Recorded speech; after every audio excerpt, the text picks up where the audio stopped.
Good evening, sports fans, and welcome to the Sports Hounds live each and every Monday exclusively on A2DRadio.com. I'm Rob Brinkman. He's Brad Ryer. Frank Vesby behind the scenes producing the program. As always, we are brought to you by our doc, Make 'em Yours Too, specialized physical therapy, 3 locations in Burlington, Cherry Hill, and Princeton. Like I said, he's A2D Radio's doctor. Make 'em Yours Too. That's Dr. Paul Vidal. You also check out our other sponsor, the Gutter and Roof Guys at Ambuck Services, the gutter and deck experts of South Jersey. Give them a call at 856-879-5530. Again, they are the gutter and deck experts of South Jersey. 856-879-5530. Tell them A2D Radio sent you. As always, the Sports Hounds are live on Facebook, Periscope, Instagram, and YouTube. If you miss any content here on A2D Radio, stream it, download it, podcast form, Spreaker, Spotify, Google Play, iHeartRadio, iTunes. Takeover's real. A2D Radio is everywhere. Fastest growing sports media company in the country. Getting to a lot of baseball tonight. We got the NLDS set to take off here on Fox in just a few minutes. We have Monday Night Football. We had a lot of things happen concerning the NFC East yesterday in Week 5. Dak Prescott injury being first and foremost.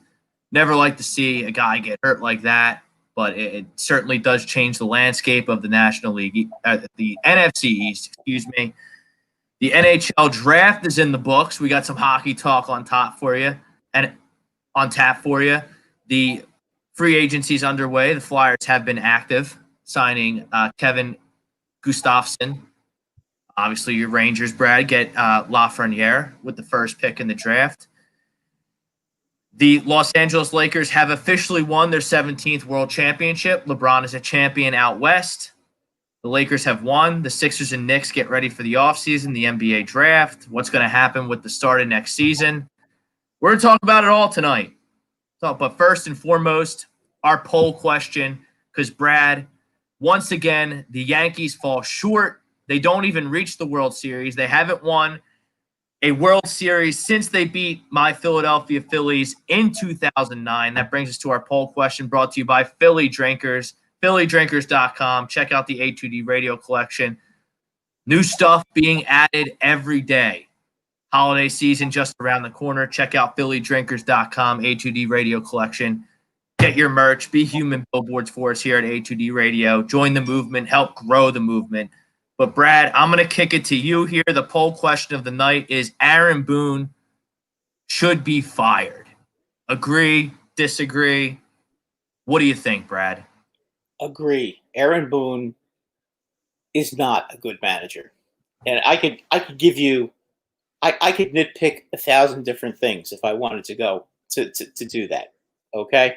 I'm going to start with 2018 against the Boston Red Sox, with the series tied 1-1, okay?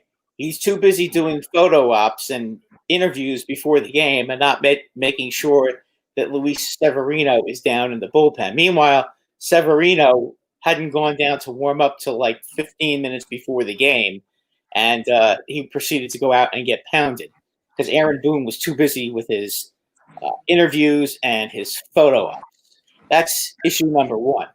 Also, another issue that year against the Red Sox in Game 4, starting CC Sabathia, who could barely get out of 3 innings, who could barely pitch 3 innings by the end of the season because his knees were bothering him so bad, pitching him over Jay Happ in Game 4. That's 2018, okay? And we're just talking about the playoffs. I'm not even going to get into his regular season stupidity. I don't care how many games he won in the regular season, okay?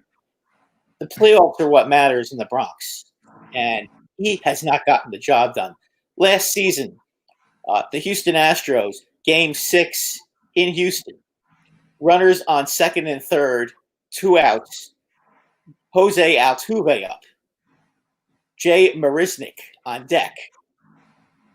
The brilliant Boone decides that Chapman should pitch to Altuve instead of walking him intentionally with the score tied and pitching to Marisnick, who can't hit the side of a barn. We all know what the result was. And we can go to this year, okay? Last week of the season, resting Aaron Judge 3 games when Aaron Judge needed at-bats from his injury, okay?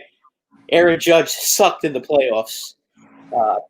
That's number one. Number two, Game 2 against Tampa Bay. What the hell was that? You pitch Deivi Garcia for 1 inning, and then you bring in J Happ, who has gotten killed by the Rays all season, as to come in as a bulk man. I mean, what the hell was that? J Happ has never relieved in his career. And then you start Deivi Garcia for 1 inning. He gives up a home run to Arozarena. Well, guess what? Arozarena is hitting home runs against everybody. So that shouldn't have been a big deal. But you take him out, and then you blow up the bullpen that game. So that in Game 3, we've got nobody left to pitch. And in Game 3, who did we pitch Game 3? Tanaka. Tanaka, of course, you're going to start him, but Tanaka should have started Game 2. But he pitches Game 3, gets taken downtown by Kiermaier. I don't really have any complaining to do about Boone's managing Game 3 because he really didn't have much managing to do. The Yankees lost. Game 4, we have a 5-1 lead, and you're bringing in, and you leave Chapman in the 9th inning to pitch 2 1/3 innings with a 4-run lead. Okay, before Game 5, so that when he comes in, and you had Zach Britton pitching 2 innings. So these guys are pitching 2 innings each when they haven't done it all season. And then in Game 5, gee, how shocking they wear down, and Chapman gives up a home run in the 8th inning. And then to make matters worse, in the 9th inning, you pinch hit for Kyle Higashioka, and you have Clint Frazier on the bench to hit. You have a whole you have Gary Sanchez to pinch hit. Okay, who does he bring out? Who's his answer in the 9th inning to get it done? Mike Ford. Mike Ford was hitting 140. His batting average was lower than Sanchez. And this idiot brings in Mike Ford, who, of course, struck out. I mean, what the hell is wrong with this guy? And then you wonder why the Yankees lost? Aaron Boone is a blithering idiot. I don't care. You Yankee fans want to sit there and complain, oh, he won 100 games. No, it doesn't matter about how many games he won during the season. Any good manager could win 100 games with that team. That team was loaded. This guy, whenever he has to manage, gets outmanaged by everybody. And I'm not talking about somebody. I'm talking about everybody. He has to go. And as far as Cashman is concerned, I'm done with him too. I'm done with the stupid analytics. I'm done with not making any trades in the summer at the trade deadline to try to improve the team. And his excuse is that, oh, the other team wants too much. Well, you know what? You got to pay to play, brother. We're here to win a championship. We're not here to just make the playoffs. Okay? That's not how the Bronx Bombers play. The Bronx Bombers play to win. Okay? At least get to the World Series. If you lose the World Series, okay. You know, if you lose in 5 to the Astros and the LCS, I'm okay with that. But you lost in the first round this year. Now, granted, the Rays are pretty good. And payroll or no payroll, that's a real good team. And you know what? They may be Destiny's darling this year. Look what they're doing to the Astros right now. They're already ahead of them 2 games to none. So, you know what? I'm not upset about the fact that they lost to the Rays. I am upset about the fact that the manager screwed this series up. Okay? And so did the GM. I am tired of the GM not doing anything to improve this team. He did one thing, which any baseball fan could have figured out. He signed Garrett Cole. Oh, gee, isn't he brilliant? He signed Garrett Cole. Gee, Rob, you could have been the general manager of the Yankees and made that move. Yeah. Yeah, I would have done that. Any of you Philly fans, if you were general manager of the Yankees, you would have tried to sign Garrett Cole, right? I mean, come on. You know, I mean, you don't go out and get another pitcher. You know, Luis Severino last year was having arm problems. Okay, you knew that going in. and you don't go out and get another pitcher. How about getting, you could have signed Wheeler. Instead, you let him go to the Phillies. And of course, he pitches great in Philadelphia. He was great. Which, by the way, Philadelphia is a pretty hard place to play. Okay, and he also pitched in Queens, which means he can pitch in New York. And you don't get him. Instead, we're left with J-Hap, James Paxton, who, of course, got hurt again. And God knows what's going to happen with him, but he's not going to be pitching for the Yankees anymore. And then we're messing with Jordan Montgomery, who's coming off of Tommy John surgery, and he was okay. He pitched okay, and we ended up bringing in Davy Garcia, who looks like he's going to have some ability to be a good pitcher. But you know what? It never should have come down to that, and I am completely disgusted the way Brian Cashman has done his business the last 2 years. I think both of them need to go. Well, I mean, we've been talking about it, and we're right in sync here because I agree with the poll as well. I think the Yankees need to go in a different direction with the manager, GM. I don't know. Ryan Cashman, he's been there 20 years and he's had one losing record. So I mean, highest payroll in baseball most of the years. I get it. I mean, you should. I understand your frustration with Cashman. Over 500. I mean, look, it's not easy to win a World Series. I get that. But if you have the highest payroll every year, you got to do better than being there once in the last 20 years. I mean, come on. I mean, he I don't understand Cashman's prospect hugging when it comes to the Yankees. I mean, if you want to set aside a few blue chip prospects that you think are going to be really good and make them off limits, like, okay. But you want to sign Brett Gardner to a $10 million deal to play left field, but you want to have Clint Frazier on the bench. Either use the $10 million for Brett Gardner to get more pitching, because the Yankees don't need to score enough runs. You have Voit, you have LeMahieu, you have Urshela, you have Gleyber Torres, Gary Sanchez, Judge, Stanton. Clint Frazier's pretty good on your bench. You don't need to score more runs, so just put Frazier in left. Why are you bringing back Brett Gardner at the age of 38, and he hit 207? That was puzzling to me, even from this before COVID. Well, a lot of Yankee fans want him back. A lot of Yankee fans want him back because they're just enthralled with the idea that you have to have Brett Gardner on this team. No, you don't have to have Brett Gardner on the team. Because did he make some type of legendary play that I missed? Because he's the only holdover from the 2009 team, which is ridiculous. Well, that's a problem. That was 12 years ago. Yeah, no kidding. And Brett Gardner is a fourth outfielder. You cannot be paying a fourth outfielder $10 million a year. But then come back and give me an excuse that you don't want to pay Trevor Bauer or that you don't want to pay somebody else who we might really, really need because you are spending $10 million on Brett Gardner. It was the same stupidity last year when they signed CeCe and Brett Gardner last year. I mean, you spent $20 million on those two guys for what?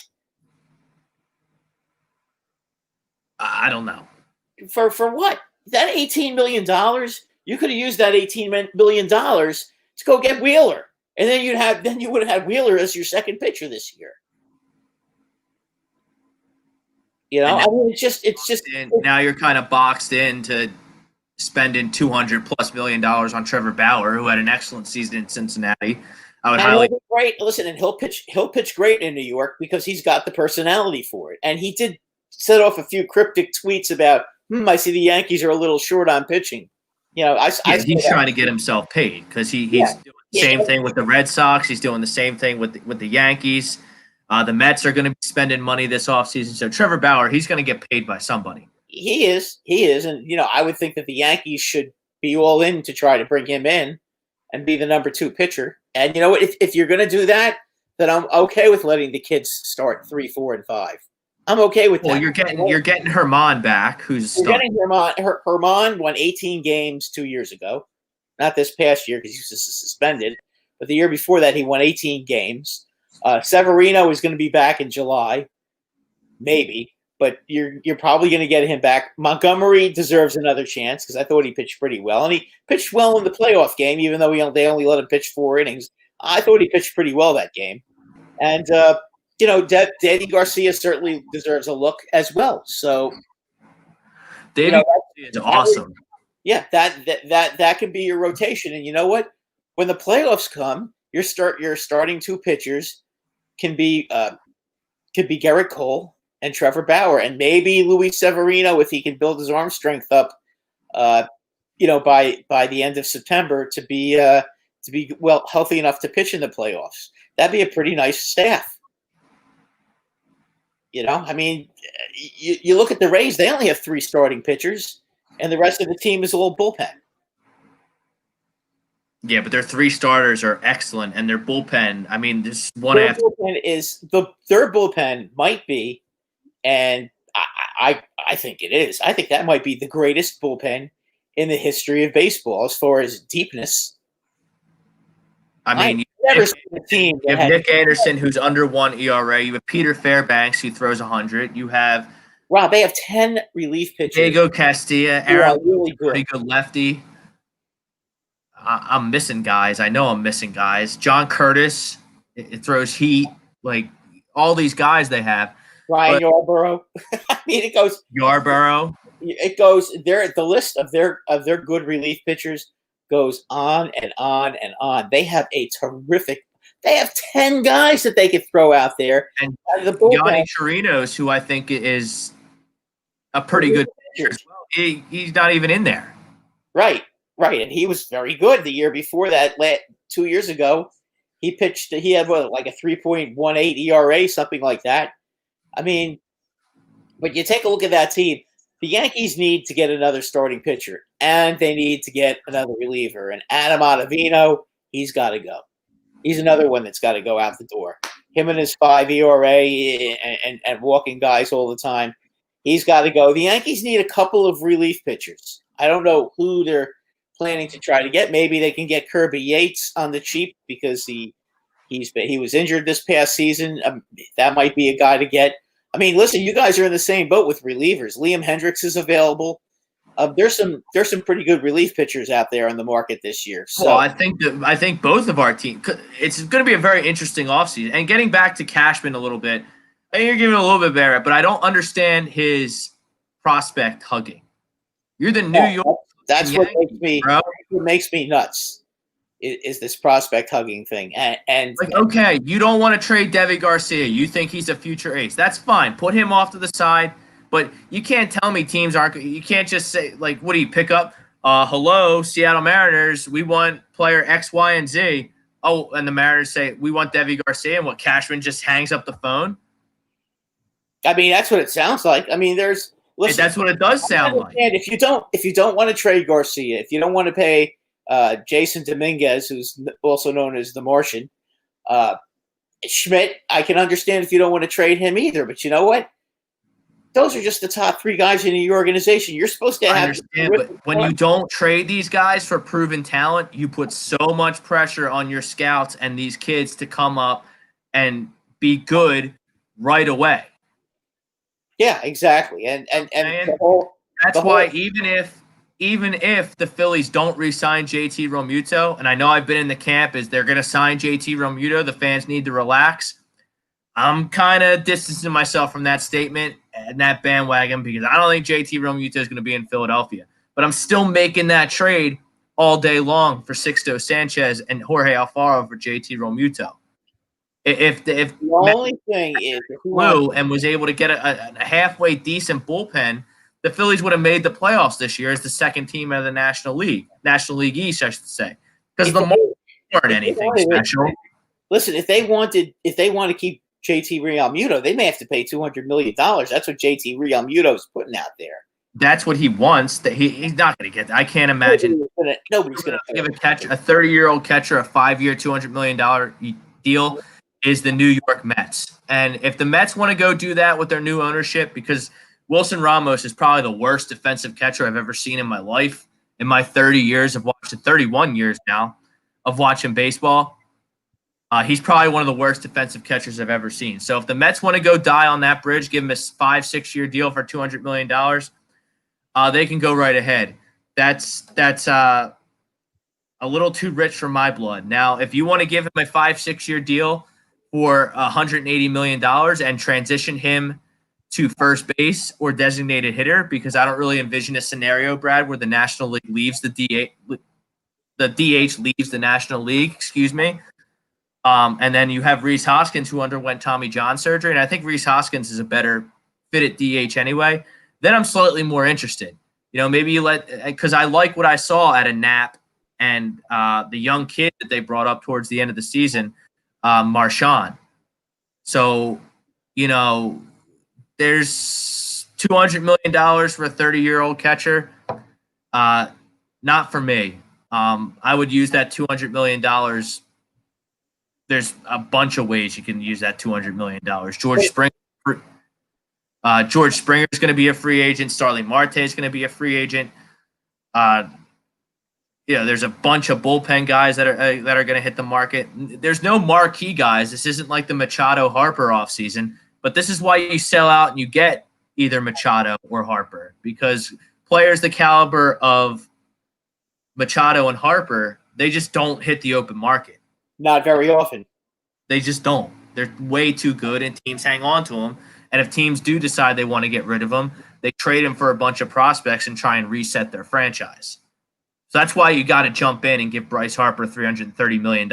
That's why you got to jump in and give Garrett Cole however much money, $300 million that Garrett Cole got. Players like that just don't hit the open market. You don't believe me? Go online, look up a list of the 2020 MLB free agents, and go and see. Is Houston really going to let George Springer hit the open market?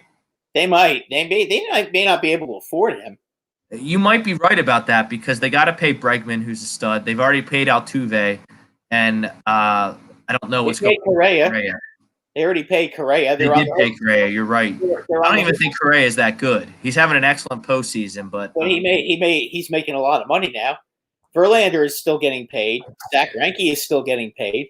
I mean, they can't really afford. You're going to tell me they're going to be able to afford $25 million for Springer? Because Springer's going to get between $20 and $25 million.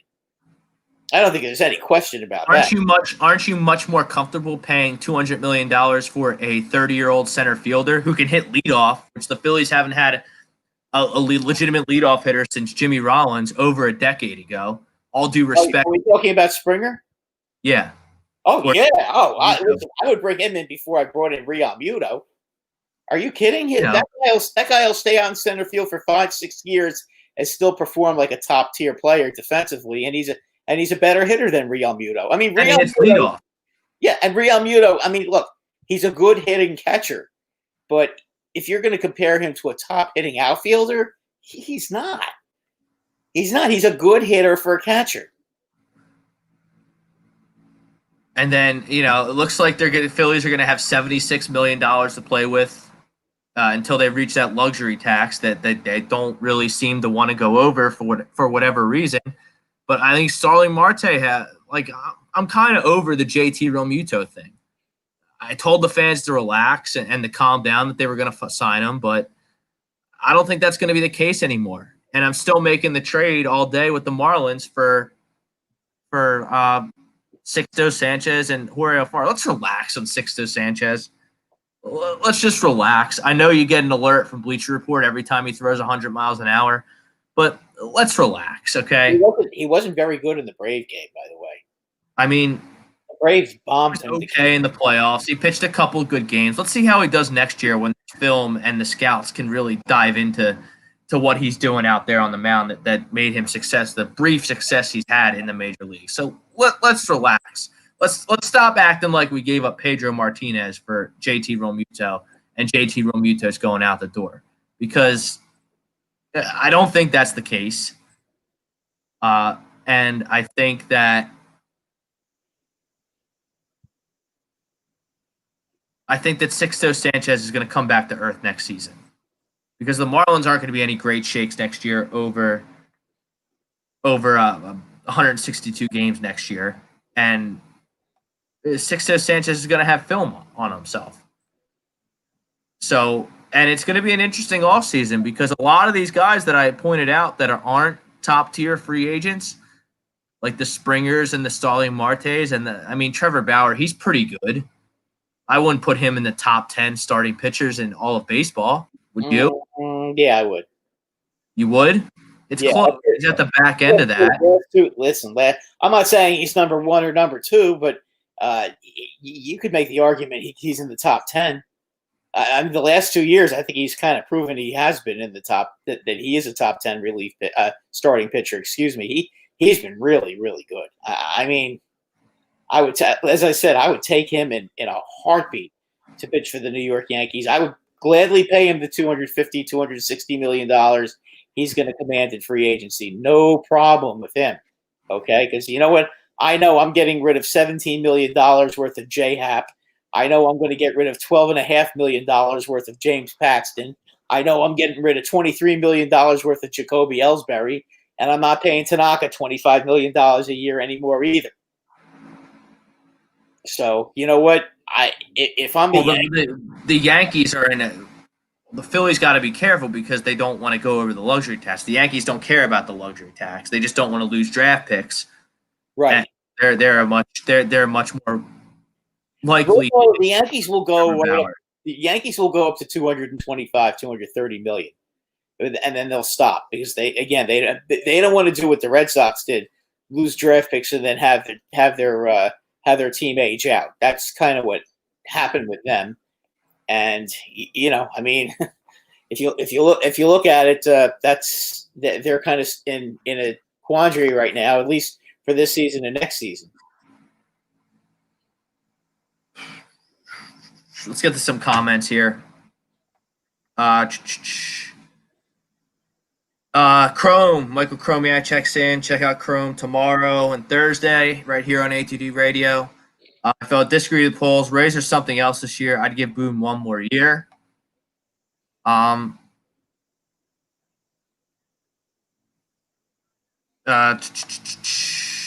Greg's freaking out on me because I said relax on Sixto Sanchez. Palatero, Pinja, Fire Doug, and Jim Schwartz. We'll get into the Eagles later, but I don't see how you can be that. I get the frustration with Jim Schwartz, and I get a little bit of frustration with Doug, but the Eagles played pretty good yesterday. They're just not as good as the Steelers. They're not a good matchup. They're not a good matchup for the Steelers, but we'll get into that later. I'll explain why. That injury to Dak is awful. Godspeed to a quick recovery for him. That was here's some breaking news out of the NHL. Alex Pietrangelo. He goes to the Las Vegas Knights, 7-year, $61.6 million deal. They've been clearing out cap space to get him, so they got who they wanted. Sal Cheech, you'll have Bermuda next season in reference to your Yankees. I don't know what's going to happen with JT. I don't think he's going to be on the Yankees, though. No, I don't think so. Trump 2020, checking out on YouTube. We will never win a World Series with Aaron Boone as our manager. I kind of agree with that. I think the guy's – I don't think he's very good. No, plenty of talent, and he can never seem to get it. I went on a rant about him. I don't like Aaron Boone. I haven't liked him since the moment he stepped on the field. I think he doesn't know what the hell he's doing, and he's just a puppet for Cashman and has no backbone. That's why Girardi isn't there, because Girardi actually knows a little bit about baseball and can be a manager, unlike Boone, who completely goes on the books and not at all on instinct. I disagree to the poll. It's Greg Milakovic. I disagree to the poll. Love to see the Yankees crumble in October. Greg's a Yankee hater. I don't understand why fans don't like the Yankees. We have the natural rivalry with the other New York team, the Mets, and Boston's nauseating. And we never play the Yankees. I'm not cool on Schwartz, Greg. I understand why the fans are frustrated with Schwartz, but what are you going to do with him? His flaws are his flaws, and he still gets to keep his job. The Eagles aren't good. The Eagles aren't a good football team. They also, you know what? That's a horrible matchup for them because the Pittsburgh Steelers And like to if you throw want to roll the tape, if you want to roll the tape back, I said I'm not cool with Schwartz, but I am cool with that they lost yesterday because they're not as good as the Steelers.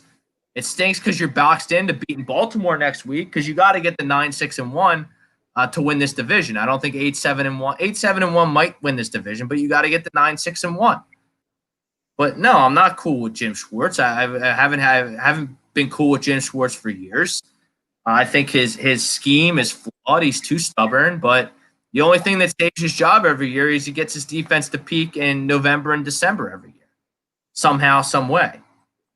Well, the problem with the Eagles, and you've been saying it for how long now, is they don't address the linebacker position. And you know what? Teams like the Steelers, who like to basically run what I would consider a West Coast offense, because that really looks like a West Coast offense with all the short stuff over the middle. That's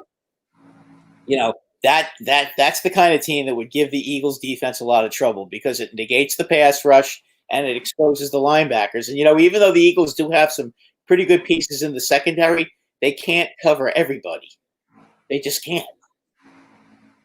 No. And then Greg wants to say, relax on Sisto. Are you okay? He's a pimp, and they flat out mess up the situation by letting JT walk. First of all, if they haven't let JT walk yet, I think JT is thinking he's getting $200 million is absolutely ludicrous. A 30-year-old catcher is not getting $200 million yet. So JT hasn't gone anywhere. He's going to see that he's not going to make that deal. The fact that you make that deal still with a 20-year-old frontline starter just thrown away for 2 non-playoff years is insane to me. Sixto still is a puppy on this tape.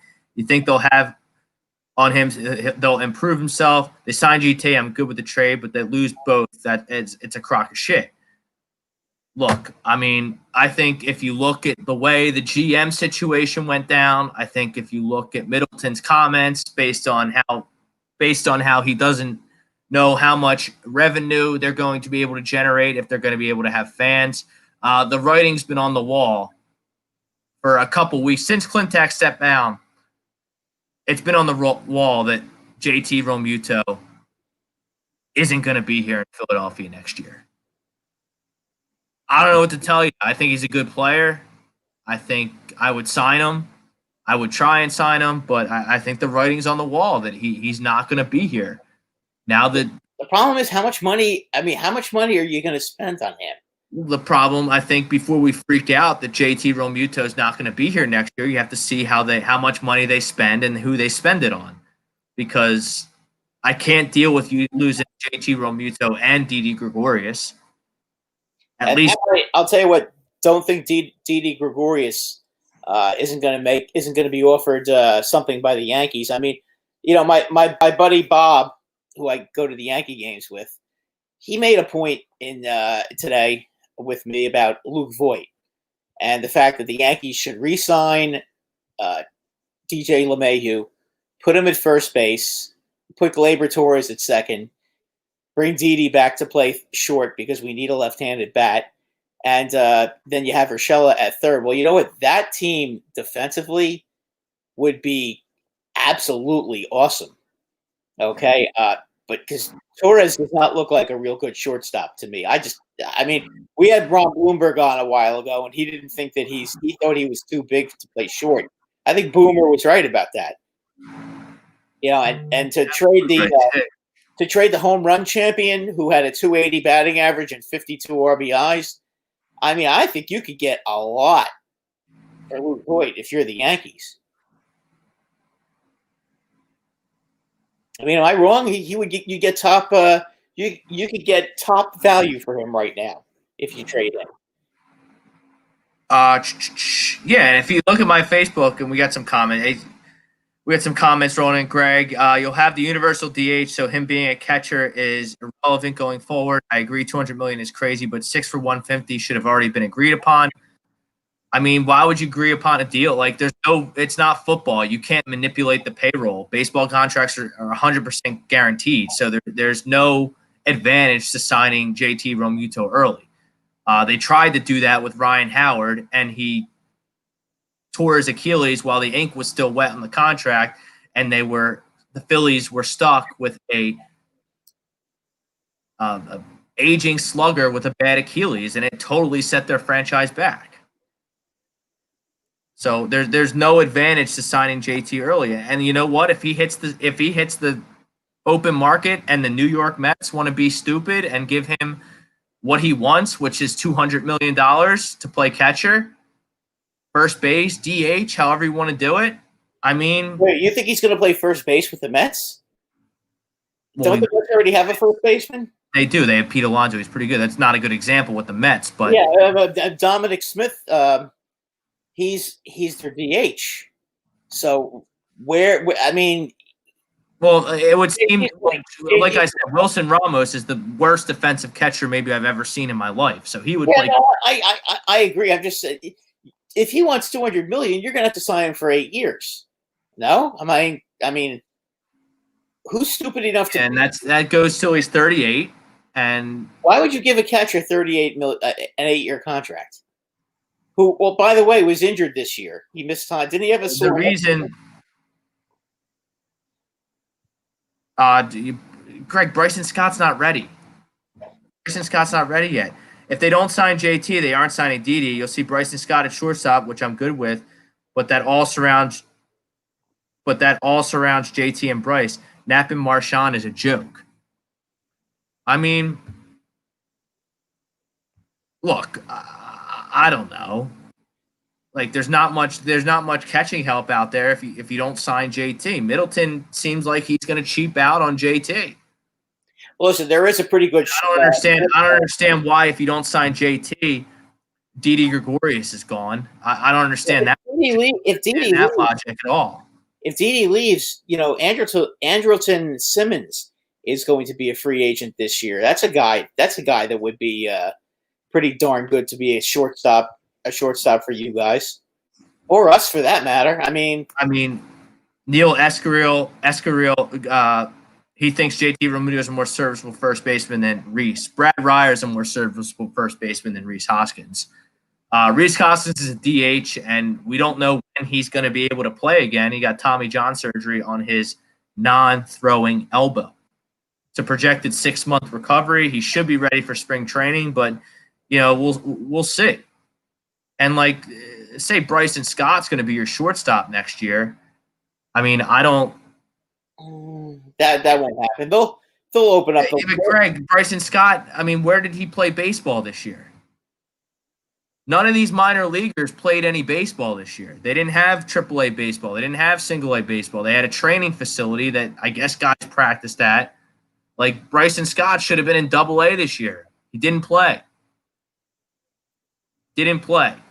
So you're going to give JT Realmuto, or you're going to give Didi Gregorius a 2, 3, maybe even a 4-year contract because he's really good at fielding.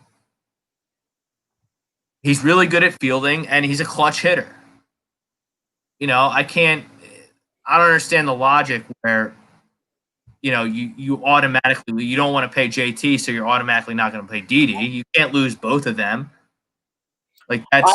I honestly don't think they're going to lose Didi. I think that they're.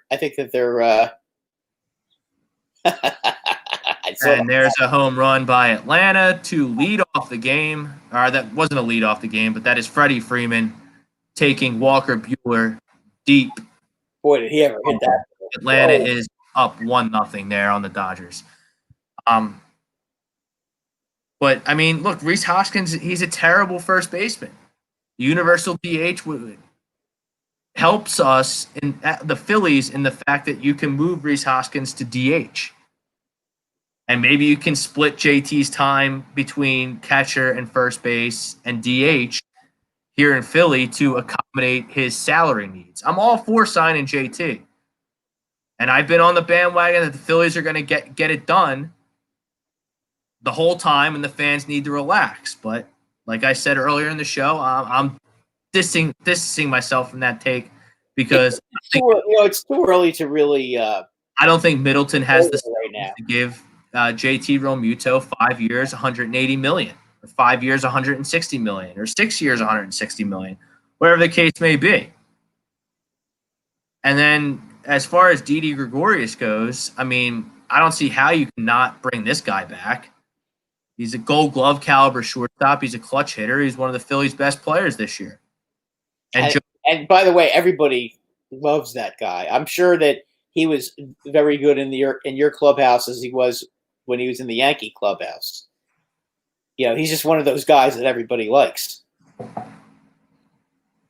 And then you get into the fact that Bryce Harper, your superstar, who the biggest loser in all this Phillies disarray is Bryce Harper. Not because he's a bad player or been disappointing, because I actually think he's performed very well here in a Phillies uniform, but you can't tell me he doesn't have buyer's remorse if JT Realmuto walks, a player that he's been campaigning for them to sign pretty much since he got here.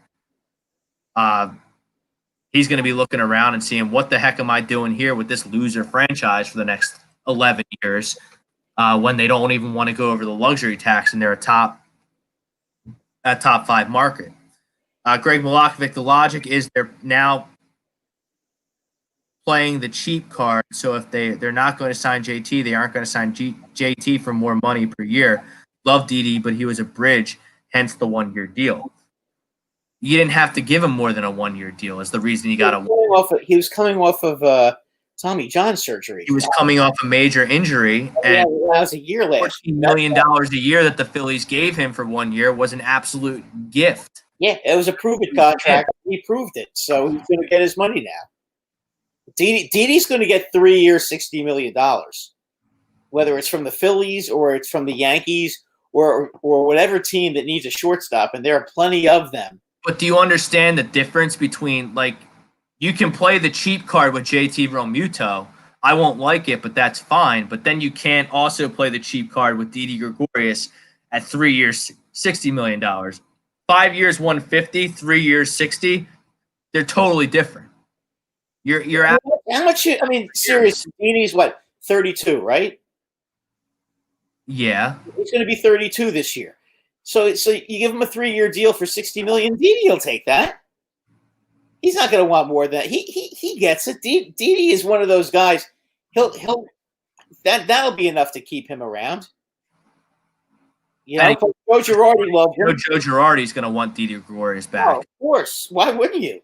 Hey, I'm getting remorse that we don't have him on our team. I wish he stayed. I told you guys how good he was. Well, that's what's going to – I see that happening. That's going to be the scenario. He's going to play – underrated shortstop in baseball, Didi Gregorius. You don't appreciate him unless he's playing on your team every day to realize just how good that guy is. And then, I see that. I saw that writing on the wall right when they signed a 1-year deal with the Phillies, that he's gonna prove it with the Phillies that he's healthy. Then he's gonna go right back to the Yankees. So that would be.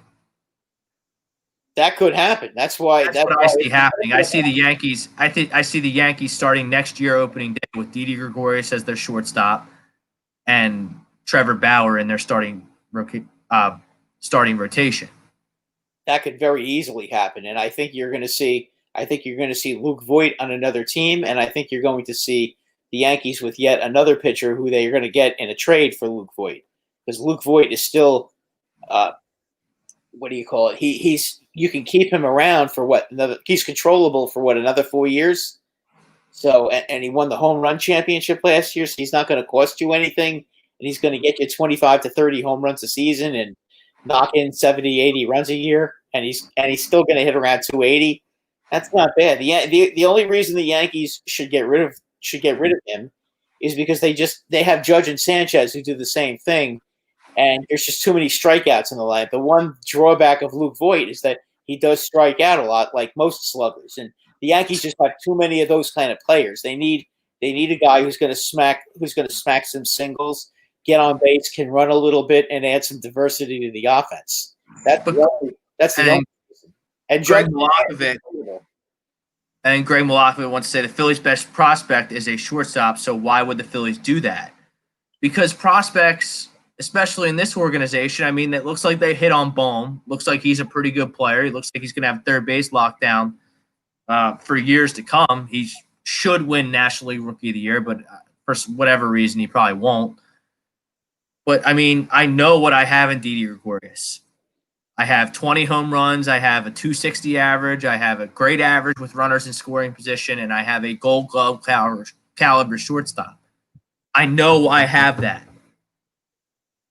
I know I have that. I have no idea what I have in Bryson Scott because Baseball America says he projects as a future major leaguer.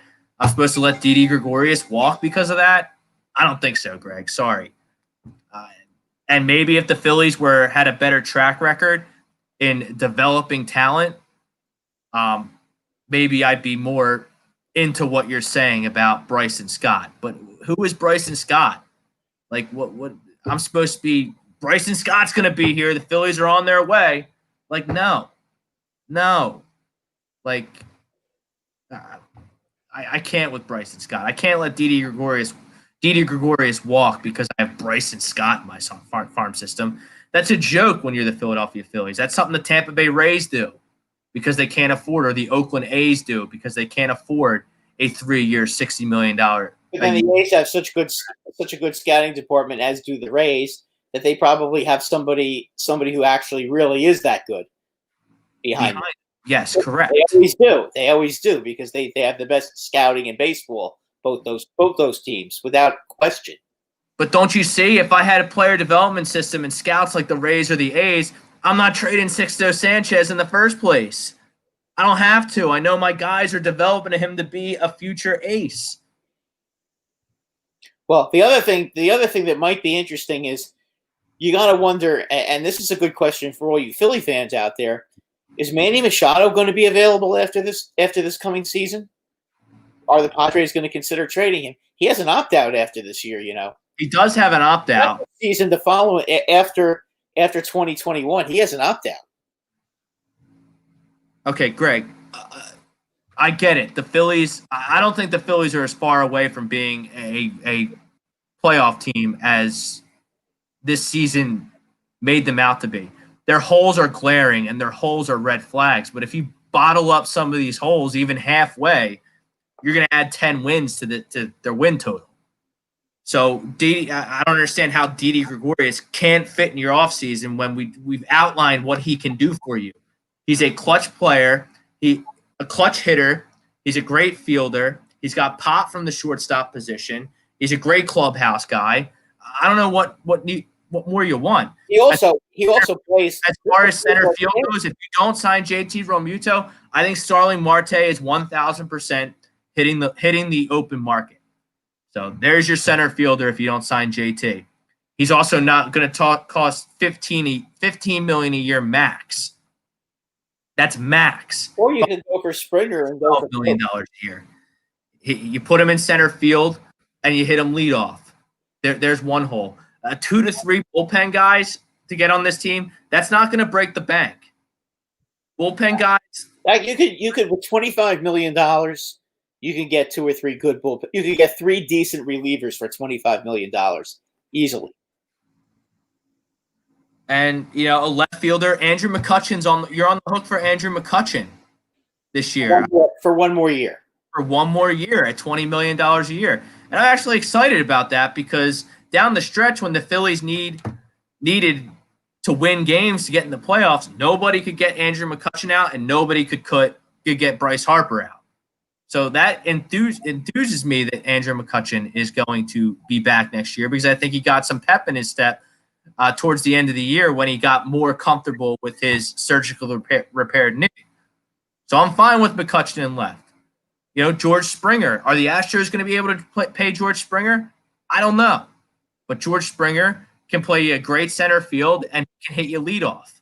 Well, here's the thing with the Astros. How are they going to afford him? You have to realize they're paying Verlander. They're paying Greinke.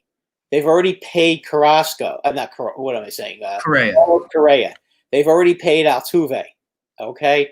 I think the first baseman, what's his name? The Cuban guy.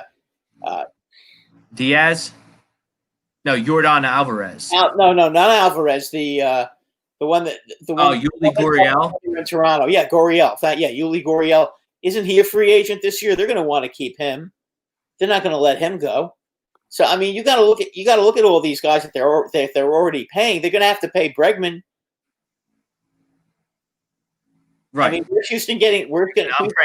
I'm paying Bregman all day over Springer. Yeah, exactly. I mean, that's what I'm saying. I don't think Springer's signing in Houston. I mean, I just think Houston right now is probably near capacity right now with their payroll. I just can't see them adding a lot of payroll right now. How can they do it? I mean, are they that big a market that they can afford to get enough to bring in yet another $25 million guy and then sign Bregman, who might end up being the best third baseman in baseball? On this side of our buddy in Colorado, Arenado. I mean, Greg says Gurriel is under contract. I thought he was done this year. According to Greg knows his stuff. We'll Greg for. Yeah. But Gurriel, they're not spending too much on Gurriel from what I gather. I mean, look, and then I think Ned Rice, I think that's his name, the guy who's going to be the general manager in place of Clintack, because I don't think they're going outside the organization to bring in a GM. I think they're going to go with Ned Rice for 1 year, and I think that Middleton, after that 1,000% knows that fans are going to be able to 1,100% be in the stands, I think that they're going to give a buttload of money to Theo Epstein to come run this team. He's in the last year of his deal with the Cubs, so I think Middleton's waiting till he 1,000%. Yeah, that could happen. About to walk out, and then he's going to open up his piggy bank again for Epstein to come in and run the organization, which I'd be fine with. And Greg chips in, I agree with that, but Middleton is playing the cheap card, so where is all this money coming from is my point. Going to have to cheap somewhere else, so it's either JT or Didi, so I'd rather it be JT because I know I at least have a shortstop in the system who should be ready. The key word to that is the third to last word that Greg typed there is should be ready. Should be ready. Shortstop is also a very important position. And then I think that, I think the Phillies are going to have to get creative. Like, if you sign Didi Gregorius, let's go out and let's put Bryson Scott on the trade block. Let's put Scott Kingery on the trade block. Let's put Rhys Hoskins on the trade block. Let's put, who else you name? Adonis Medina, Mickey Moniak, who can't play. Adam Hazley, who they have no interest in playing against lefties, who's the 7th overall pick in the draft. If these guys can't play and you're going to sign JT and Realmuto, that's how you fix your pitching. You go to the winter meetings, you bring a list. This is who we have to offer. We'll take your trash for trash, so to speak, because Kingery can't play. They don't seem to be interested in giving Hazley a chance. We all know what I think about Rhys Hoskins. He's very frustrating because he can't field and he can't hit for power and he plays first base. You can't have a first baseman who walks all the time in the National League. It just doesn't work. And then, unless you have somebody in another position like second or short that's hitting that hits like a first baseman. Like, are the Rays down there in Tampa, are they going to be able to keep? How long can they keep Snell and Glasnow on their team? Well, they're going to keep him for another couple of years. I think Morton is going to retire after this season, from all indications. He pitched really well today. His contract is up, by the way, after the season. So he's a Delaware guy. He's somewhat local to Philadelphia. Maybe he leaves Tampa, he comes home and is able to, establish himself as the Phillies' third starter. The only problem costs that much money. The only problem with Morton is that he really is a 5-inning pitcher. Okay, well, past Nola, who I'm sick of, and Wheeler, we have no innings. Eflin's okay. But, if you give me Wheeler, Nola, Morton, Eflin, and then someone you get, off the scrap heap to be your fifth guy, that's fine. Because Vince Velasquez, to me, is someone you move to the bullpen. Well, I think Mike Minor a free agent too? I guess. I mean, he is, but I don't know. No, I'm just putting that Yeah, I out don't there. know. I think Lance Lynn has one more year to go, right? He has one more year to go. Yeah. Lance Lynn has one more year to go. So, but Texas might be willing to trade him in the offseason. Why can't you trade? Why can't you trade for Lance Lynn at the winter meetings? Yeah, Lance Lynn. I would think that Texas would be listening on. They were listening on Lance Lynn during the season. In the summer, they wanted a lot for him, and nobody was going to give up. Nobody was going to give up what They're they going to wanted. get way more for him. They should have traded him at the trade deadline because they're going to get way more for him at the trade deadline or at the winter meetings than at next year's trade deadline when he's just a rental for somebody. Right. But I mean, Lance Lynn has proven that he can pitch in both the American and National League. That's why I would like him. I mean, for the Phillies, I think he'd be perfect for the Phillies. And then Snell's contract jumps to $10 million. Snell is the player to watch at the winter meetings in this offseason. I think he might get traded. Not because he's a bad player, because Tampa Bay, they are cheap, and they have to be cheap because they play in Tampa. Snell's contract jumps to 10. I don't think they're going to trade him. But I mean, you have all these guys that are just wastes. Like, I think Adam Hazley is very talented. I don't know why he doesn't get more of a shot here in Philadelphia. I don't know why Joe Girardi doesn't like him. I don't know how they expect Adam Hazley to learn how to hit lefties if they don't play him ever against lefties, and you're content with having Roman Quinn go out there every day, who his only attribute is speed. He can't feel contact. He can't hit for power. Joe likes speed. I can tell you that. All right, that's fine. That's all fine and well. If you want to keep him at the end of the bench and you need a stolen base or you need someone to score on a single from second base late in the game, you go Roman. Hey, go stretch it out, get on second base, and try and go score us a run. But I mean, other than that specific situation, I have no time for Roman Quinn. I think he's also go in to be a caddy in center field. But he's not a good fielder, Brad. Oh, he's not? No.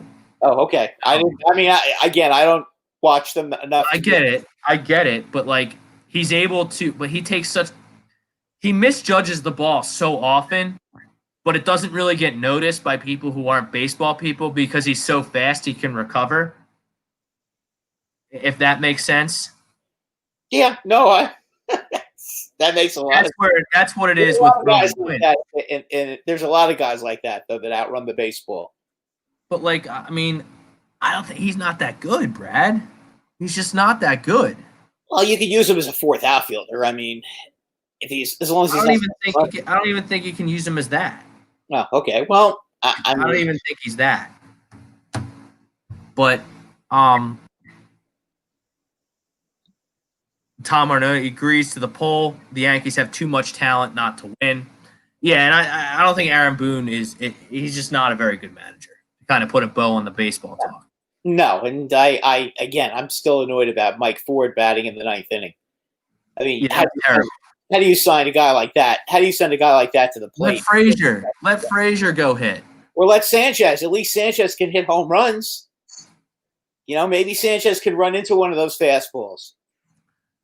And I've been telling you and your Yankee posse that Gary Sanchez can't catch.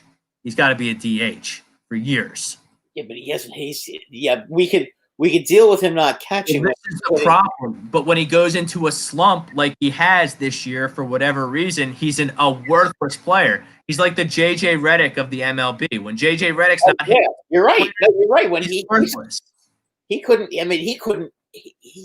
He couldn't hit it all this year. I mean, what did he hit? 150? And then, not for nothing, I know that guy Kyle Higasaki, or however you pronounce his last name. Higashioka, excuse me. Yeah, Higashioka.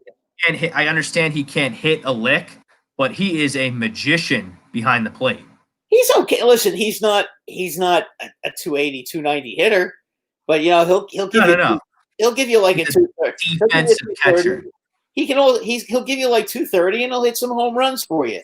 But I mean, he is a very good defensive catcher, and the Yankees I think saw that, and now I think Sanchez is on the market. But the problem is, what are you going to get for him now? After the year he had, I think Sanchez. I don't think the Yankees are going to trade Sanchez. I think he's going to be there. in spring training, and I think he's going to. I think they're going to wait for him to start hitting the ball, and then maybe they might trade him at that point. But he's not as bad as he represented this season. There's no way. Oh, he was pretty bad this year, though. He was pretty bad. It's just like Carson Wentz. It's the Carson Wentz paradigm in Philadelphia. Carson Wentz isn't as good as he represented in 2017. He also isn't as bad as he represented in the first 3 or 4 games of this season. It's somewhere in the middle. It's the same thing with Gary Sanchez. Yeah, that's true. Now that you two more points about baseball. Billy Beane leaving the Oakland A's. He's going to team up with John Henry, the owner of the Boston Red Sox. He's going to be doing some soccer stuff. He's got a stake in a soccer team over there in Oakland. I think it's the Netherlands, I think, is where the club team is. I'd have to look it back up. Okay. But that's an end of an era there in Oakland. It'll be interesting to see. It'll be interesting to see how they deal with that, because if I'm the Phillies, well, the Phillies are idiots and they want Ned Rice to be the GM because he's just going to be Middleton and McPhail's yes man. But if I'm looking for a GM, I'm looking at the Rays organization and the A's organization as frontline candidates. They're great at finding and developing talent, and they're not going to be hamstrung by payroll. At least they shouldn't be hamstrung by payroll in a city in a market like Philadelphia. Hey, I'll tell you what. Who might be a good GM for you guys? You're gonna laugh, but Sandy Alderson wouldn't be all that bad either. He did that 2016 Met team with all that pitching. I mean, it's not his fault they all got hurt. No, and that's not a bad. I mean, listen, he's the one that brought in Harvey and Syndergaard, and he made the trade with Syndergaard. And they had a pretty darn good staff for a while there. I mean, he drafted Matz, and Matz got off to a good start before he fell apart. And DeGrom, I mean, he knows the guy knows pitching talent, that's for sure. And you give him an unlimited budget, and I think he'd do pretty well with the Phillies. That's not a bad name. But like I said, I think the Phillies go with Ned Rice as the interim GM for a year, and then they're going to hire Theo Epstein to be their president of baseball operations, and Theo Epstein will construct the front office how he sees fit. Because one thing I'm not doing if I'm a big-time team is trading for Chris Bryant. He's been pulseless for a year and a half now there with the Chicago Cubs. The Cubs haven't hit in 3 years, Rob. I don't know what happened to them, but their infield that was supposed to be this fabulous infield just has not in 3 years it's not hit at all, and it's especially in the playoffs. And then puzzling news out of the other team in Chicago, the Chicago White Sox, they have just mutually agreed to part ways with their manager, Rick Renteria. I didn't hear that, but that's... Yeah, which it came on maybe about an hour before we went on the air. I wonder what happened there. I thought he did a pretty good job with a young team, and they're coming along really nice there in Chicago. I know they lost in the, I guess you call it the wild card round to the Oakland A's, but I mean... Yeah, but the A's were better than that. But what's even more puzzling, and not that he's a bad manager, he's obviously a legend, they're looking at Tony La Russa to potentially replace him, is the rumor. Tony La Russa is going to come back and manage again? Which I don't know how good a fit it is with that young team and the age discrepancy. I don't know. I mean, Tony La Russa has forgotten more about baseball than most managers like me, for example, even know about baseball. But I just wonder. I mean, he just seems kind of old to be taking on the day-to-day responsibilities of being a manager. Does he really want to be? But I don't understand. You have the Chicago White Sox. You have Luis Robert. You have Eloy Jimenez. You have Yohan Moncada. You have Jose Abreu. Lucas Giolito's an ace. Dallas Keuchel was a pretty good signing for you. You got a pretty good bullpen. You made the playoffs. there's excitement concerning baseball for the first time since Frank Thomas played on the South Side, and I just don't understand how you part ways with your match. It's like the Clippers parting ways with Doc Rivers. Like, Yeah, I wonder. I mean, your manager. Somebody he must have gotten somebody angry somewhere in that organization, or maybe he was getting along with some of the players, because that's a strange move. But I mean, that's sometimes what happens. I mean, the Yankees let Girardi go, and which puzzled me as well. Look, Brad, I'm a big believer, especially in sports and in life in general. It applies. If it's not broken, you don't fix it. No, I mean Girardi's teams overachieved. Boone underachieves with his team every year, and he rests guys to a fault. He takes hot hitters and benches them, and he rests hitters when they're hot and cools them off. I mean, if I didn't know any better, he's trying to become the coach of the New York Knickerbockers, because that's what New York Knickerbocker coaches do. They rest guys to a fault. They take hot guys out of the lineup. He should coach the Knicks. That's how he manages. All right, Steve. Right. Sorry, Steve Rochelle is on the comments here. So check out Steve on Saturdays at 2 with the weekly roundup. It's a great show. He gets a lot of good guests. He wants to know who we have advancing to the World Series. I bet the Braves tonight, but I mean, the Dodgers have to advance to the World Series. They're too good. I know. They really are. And then I'm waiting for the Braves because I can't stand the Dodgers. And obviously, between Tampa Bay and the Astros, I can't stand either one of them. Although I am rooting for Tampa Bay to beat the Astros. I don't know which side most Yankee fans are on, because Tampa Bay, those players are just are assholes. But you know what? At least they didn't cheat. The Astros cheated. The box office World Series matchup for MLB that's going to get the most ratings is the Astros and the Dodgers. Right, but the Rays have thrown a little bit of a wrench into that one. Oh, I mean, the Rays, they're up. They're up 2-0, 2-0 now. And Glasnow hasn't even pitched yet. No, he'll pitch. They might hold him off till Game 4 because he pitched on not 3 days rest, but 2 days rest in Game 5. Yeah, but he only pitched at 2 innings. An inning and a third. Maybe you go up 3-0. I don't know. I'd be trying to get him regular rest after pitching on 2 days rest. I mean, that's true. Do they have off tomorrow, or are they playing tomorrow? I don't think they take days off. Really? Even in the LCS, they don't take days off? Well, they didn't take any days off in the No, I know that. But I mean, awesome. It's like the NBA, they did a great job with the bubble, but then they don't play every day. Like you have the gap in the schedule to travel. You don't have to travel. It's a fucking bubble. The NBA should I know. Maybe 1 day off here and there to give the guys a chance to rest.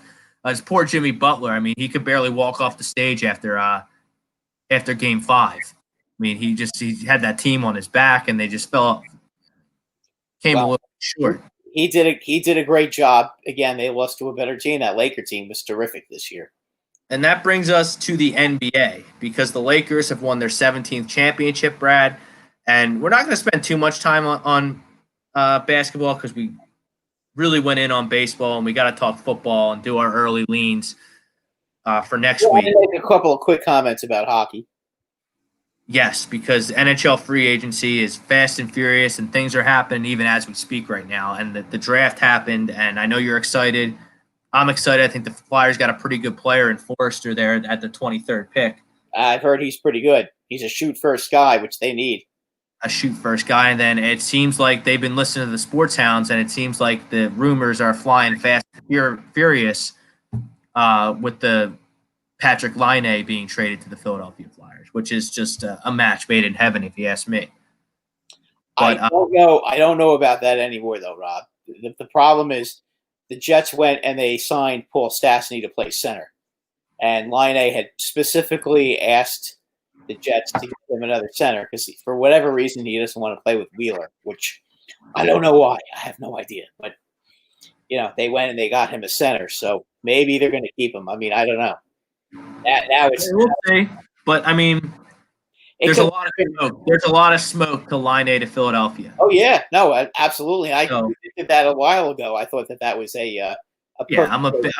I'm just a big believer where there's smoke, there's fire. I agree. Smoke, the bigger the fire probably is. That's all. Yeah, and Getting to the NBA, getting LeBron and his legacy. He's now won his championship in the West, Brad. yes, he has. Is there anything that haters can say to detract from his greatness anymore? He's a great player. I mean, the only thing you can't say, he's not Jordan. That's all. I mean, but he's a great player. I mean, Jordan was probably the best there ever was. Jordan is the Ric Flair, if you don't mind my Go ahead. my little wrestling edge in Here. The best there is, the best there was, and the best there ever will be. And if you want to add the woo in there, yeah, that's the only thing that you can say about LeBron. Just don't compare it to Jordan. That's all. That's Bret Hart. No, that's not Bret Hart. That's Ric Flair. I couldn't tell you. Bret Hart used to say that too. Yeah, you know what? I think you're right. They all sound the same to me. That is Bret Hart. Yeah, you know what? They're right. It is Bret Hart. What did Ric Flair used to say the same thing though? Ric Flair, he had the woo. Yeah, he had the woo, and he used to do the Bret Hart thing too. He used to do the same thing Bret Hart did. Frank will clear it up. No, I think you know what? I think that woo is I think he's right. That was Bret Hart. My apologies to Bret Hart, but I think you're right. You know what? That's fine because I never even really liked Bret Hart. I was always a Shawn Michaels guy growing up. No, Bret Hart can go pound sand. Yep, and the sharpshooter will live in infamy. But I mean, so the only thing that he's won in the East, he's won in the West, he's played in the NBA 20 years, less than 20 years, but 20 years, we'll round up. He's never not been the best player on his team in his whole life. I'm sure you can say that about Jordan too, maybe about Wilt as well. But so he changed teams a couple of times, so he's not the second greatest player of all time. Well, look, there's a lot of arguments to be made for who's the second best. I mean, Jordan was the best, but I mean, as far as individual player, I mean, Wilt was great, Kobe Bryant was great. I mean, you can the list can go on and on. There have been some great players in the NBA, but LeBron is definitely one of the top 5 players. LeBron James has led his team in every statistical category in the NBA Finals 7 different times. Blocks, rebounds, steals, points. What about Bill Russell? Bill Russell won 11 championships. I get it, and Nick Foles was the greatest defensive center of all time. Okay, that's fine. But 11 championships doesn't elevate you. Like even Jordan went 3-6 in his finals, which he didn't. I understand he didn't. But if Jordan had 3 championships out of 6 trips, like he's still the GOAT. Yeah, I agree. Just because of his mentality and the chip he continuously played on his shoulder. The fact that he was one of the best defenders of all time as well. Like Jordan's the GOAT. Like the 6 championships, take championships out of it. Jordan's the GOAT. Yeah, I agree. And then LeBron would be 2. And then I don't know. I guess we can get into a spirited debate about Kobe of the Mount Rushmore. Yeah, Kobe could be number 3. Is Kobe 3rd all time though? He's the 3rd best player of all time. Kobe Bryant. I don't know about that. What about Shaq? Shaq. He's not in the top 5, but he is in my top 10. Shaq was in his prime. Shaq was unstoppable. Magic Johnson would be in my top 5. Magic Johnson revolutionized the point guard position. Yeah, you're right. You're right about that. He was 6'8". They had the Showtime Lakers, and he just distributed and won championships. What about Oscar Robertson? I know that was back in the '60s and early '70s. So I mean, most of I it get was it. in his prime. But you take a look at his numbers. I mean, he averaged a triple-double for a season one year. I mean, he was a fabulous player. The old timers will tell you he was the toughest guy to guard. He just never played on a good team until he was old and played with the Bucks when Abdul-Jabbar won his championship with the Bucks. Well, the second championship he won with the Bucks because he won 2 championships with the Bucks. Steve Reichel, Astros did cheat, but if they did it again this year, do you put to rest they only won because they cheated? So you're saying, so I think Steve's asking, like, if they won the World Series, like if they come back from 2-0 and win the World Series, like that makes the cheating scandal look better. No, I don't think it does. Because, his point being that they can win without cheating and with cheating. well, they probably could have won that year without cheating too. That's why it's so ridiculous that they did that.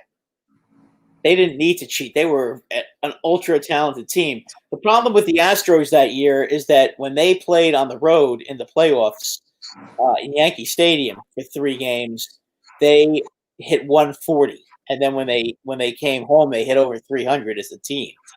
That's why Yankee fans are so pissed off about that year. I mean, the Red Sox cheating. The Red Sox were a better team than the Yankees in 18, and I hate to admit that, but they were. The Red Sox were really good that year. They won 108 games. But as far as the Astros winning this year, they're not going to win this year because their pitching isn't good enough. And the Rays just seem to be that team. And then in terms of LeBron, to put a bow on that topic, I don't see what anybody can say to me to say that he's not the second greatest player of all time. You can't. Jordan is up there in his own tier. LeBron is right below him on his own tier. And then, you can put a bunch. Then you can argue about the other players. I would agree with that. But I mean, to take away from his legacy because he switched teams. That's not really fair, though. I don't think that's fair. Yeah, he had lots of help, but I mean, every great player's got somebody to help him. I mean, except if you're looking at the great centers that won championships, back in the 80s and back in the 70s and 80s. I mean, you could have a great center win a championship or in the 60s, but I mean, centers are not the dominant players of the league anymore. It has been like that for a long time. And then Andy Ritter, since the wrestling reference was at least done properly. No, Andy, we are not the wrestling experts that you and your crew are on Saturday. No, not at all. Yeah, listen. In this very ring. Saturday nights, 10 o'clock, check out Andy. I am not going to compare myself to you guys. You're right, though. Bret Hart was the best there ever was. The best. Yeah. We butchered it, Andy. I messed up. Bret Hart and Ric Flair. Don't blame Rob. That was me. But Ric Flair did woo. And by the way, I think Greg Valentine's figure 4 was just as good as Ric Flair's. Just ask Tito Santana. Ric Flair copied his whole gimmick. He copied his nickname. He copied his blonde hair. He copied the figure 4. Oh, Greg Valentine? He copied Greg Valentine. Greg Valentine was there before Ric Flair. Copied Buddy Rogers from back in the day too. Yeah, Playboy Buddy. Yeah, Ric Flair was great. Knocked off his whole look. Yeah, he was Ric Flair just showman boy, the nature boy. He was a great. I'm a big the history of wrestling, like how they developed and how what did he win? 17 championships, something like that. Yeah, but I mean, Ric Flair, he was they had it regionalized, and Ric Flair was the South champion, and then Vince McMahon, which fascinates me, Vince McMahon just bought everything and combined everything and made the WWF, which is unbelievable. It was actually Andy Ritter. Yeah, it was the Nature Boy Buddy Rod. Yes. Yeah. Playboy. Actually, no, it was Playboy Buddy Rogers. Wasn't it Playboy Buddy Rogers, or was there somebody? I forgot. Maybe it was somebody else. Andy Ritter, who does the show at 10 o'clock every Saturday night, says it was the Nature Boy Buddy Rogers. Okay. We're gonna go with him. Okay, I go. We're knock off his whole look, his whole moveset, his whole personality, his whole persona. So I do know that. He definitely took the figure 4 from. He's 121. Thank you. But WWE, excuse me, only recognizes 16 of them. I don't understand how that works. But whatever. We digress. Yes. Some hockey, Brad. Brad, there's a new king of New York. And it's not Henrik Lundqvist. He is now a Capital, but Alex Lafreniere is now the new king of New York. He's had his picture up in Times Square for the last week now. So I mean, they're really pumping him big and heavy. Yeah, there's nobody on the street to look at it because they're shut everything down in New York still. Yes, but I will say this about my Rangers. What the hell were you thinking signing Jack Johnson? What? When I heard that, I swear to God, when I heard that, I like got a stomach ache hearing that. I don't care if it's 1 year and it's $1.1 million. Jack Johnson stinks. He's horrible. What the hell are you guys doing? What are you thinking getting him? Trying to fill up their blue line because the Rangers are like the Yankees. Goal scoring is not going to be a problem for the Rangers. Yeah, but then fill it up with a decent defenseman, not Jack Johnson. Oh boy! What happens when you pay the bread man all that money? I understand that. No, it's not. It's not the money, okay, that they paid Jack Johnson. It's Jack Johnson. You could have gotten anybody else who was available as a defenseman in free agency that's name wasn't Jack Johnson, and I would be happy. Jack Johnson is. Oh my God. Ask a Penguin fan what they think of Jack Johnson, and they'll tell you about that. By the way, Taylor Hall is now a Buffalo Sabre. So anybody who thinks Jack Eichel is getting traded, no way. No way, no how. And Rob, I think you had something to report about Vegas. Yeah, the guy from the Islanders, Pietrangelo. No, he's from the Blues. Oh, from the Blues. Excuse me. Who's the guy from the? Alex Pietrangelo, I think, signed with the Golden Knights. He did, and you're right. He is from St. Louis. I'm mistaken, but who's the guy? The Islanders. They had Barzell and the guy they traded from Ottawa. The Islanders. Guy. Sebastian something or other. I don't know. I'm not sure about that. Oh, you mean John? Jaguar. No, let me. John Gabriel Jaguar is well, he's already on the Islanders, but I mean they signed him long term.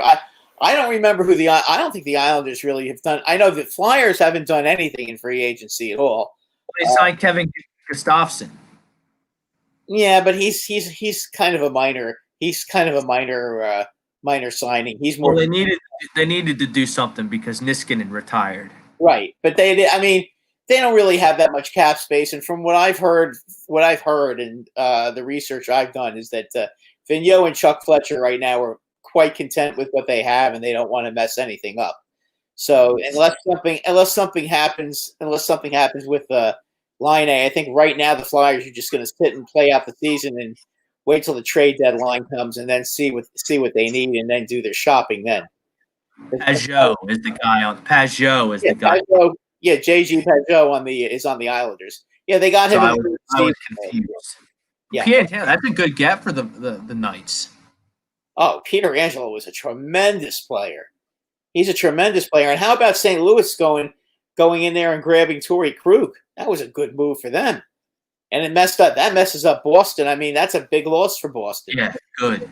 So, listen, Chara's 43. We don't know if he's coming back, so they could very potentially lose Chara and Krug on their defense. So we'll see about Boston next year. That's a good sign for you people who are trying to compete with the Boston Flyers.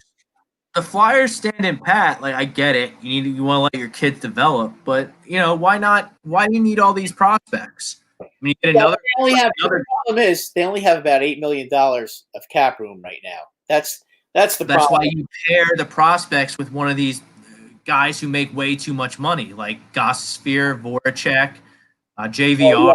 yeah. I mean, listen, it's the off season, so there's a lot of stuff that can still happen. I mean, look, the Rangers what the Rangers did with Mark Stahl was a great idea. They paired a second round pick with Stahl to get rid of the $6 million contract that they were paying him. So now they have all this. Now they have $23 million in cap space, so that they could sign all their restricted free agents. Yeah, but it looks like the Flyers. It looks like the Flyers missed out on the two snipers that were available as unrestricted free agents. Well, they're Hoffman hasn't signed yet, has he? No, no, I didn't get an alert about Hoffman. Yeah, Hall signed, but you were never going to get him. He wanted $8 million. I mean, you weren't going to get him. But Hoffman, I think, is still a guy that Hoffman had 29 goals last year. I know he's still available. So we'll see about him. I mean, somebody's going to go out there and get themselves a bargain with him. I mean, because of the flat cap for the next couple of years. I mean, it's possible maybe somebody could grab him for like $6 million for 1 year.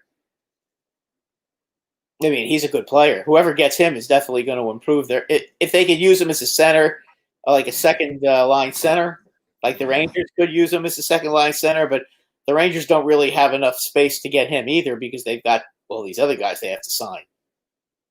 And then a lot of Flyers fans are disappointed that Tyler Pitlick, he goes out to Arizona on a 2-year deal, I believe it was. But I mean, he's a fourth round guy. You can replace him. I wouldn't get for Tyler Pitlick. He's not a key player. Let's be honest. He's not a key player. But listen, I think you're going to see with the Flyers, I think the moves you're going to see with them are going to be trades. I don't think you're going to see free agent signings. I think you're going to see trades. The same applies for the Rangers. They're not going to make any splashes with free agency. If they make moves, they'll be trades. And the Flyers have guys they can move who are pretty decent players. So they'll find takers for some of the guys that they want to move. How does Radko Gudas get 3 years from the Florida Panthers?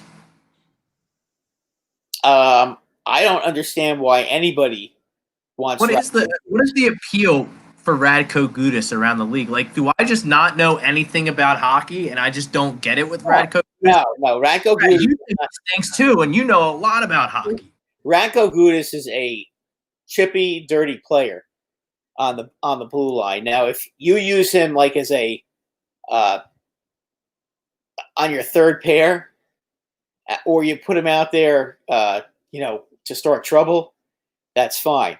But if you're putting him out there as a first pair defenseman, your team is going to be very, very bad because he's slow. Everybody gets around him. He also loses almost every fight he gets into. But he's dirty and he's mean, and a lot of people, including me, like those kind of players. But you have to have some ability, and I just don't think he's good enough for more than a 3-year contract. But Florida has some money to burn, so I guess they went ahead and burned it. I wouldn't have done that if I were them. I think that was really kind of dumb. All right, so we'll keep an eye on the NHL free agent. We'll report anything. We'll talk about it as it happens here in the weeks to come. Hopefully the Flyers can land that sniper. I do think that they got a potential sniper at the 23rd pick in the draft, a guy named Tyler Forrester. Look, I don't know any. Shoot first guy. His scouting report is shoot first. Look, who knows? He's from the OHL, which I've heard of the league before. So, I mean, I'm enthused. It's one of the better junior leagues.